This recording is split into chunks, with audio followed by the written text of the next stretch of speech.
you have to look at is whether your show has evolved. If you've been making a show for more than a year, there should be a clear evolution to the show, editorially and content-wise, right? So you should not be making the exact same show you made for your first 6 episodes when you're in episode 30 or 40, right? There has to have been some maturation. There has to have been learning that was then applied to the show. And this goes to your ability to evolve an idea, right?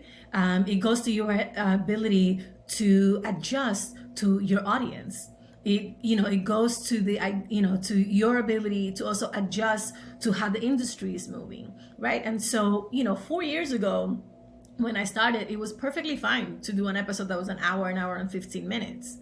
No way can you launch a podcast where you say to people, oh yeah, my episodes are going to be an hour and 15 minutes. That's just not going to fly, right? And so that's just one of the ways that you have to adjust. And so that's the first part of it.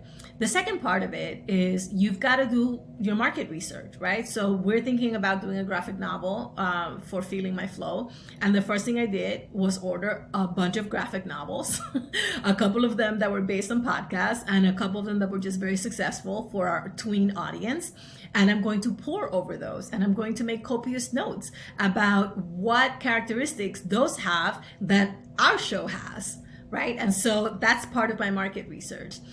Because one, I want examples that it has been done and it has been successfully done. But two, I also want to test whether what we have been doing will actually translate. And I won't know that until I sit and I read through all of these graphic novels and I try to extract what are those characteristics that make the graphic novel good that we already embedded into the show. Because I'm not going to change the show to make it fit into a graphic novel. And guess what? I might come away having read some really dope graphic novels and then realizing, oh, this does not make sense for our show at all.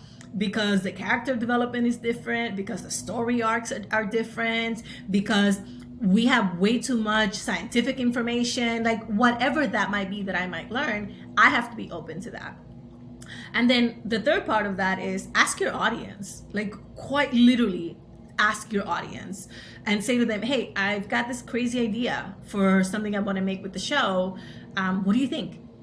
Would that work? Would you listen to that? Would you buy that for someone you love? Would you share that? And then listen to that feedback from your audience.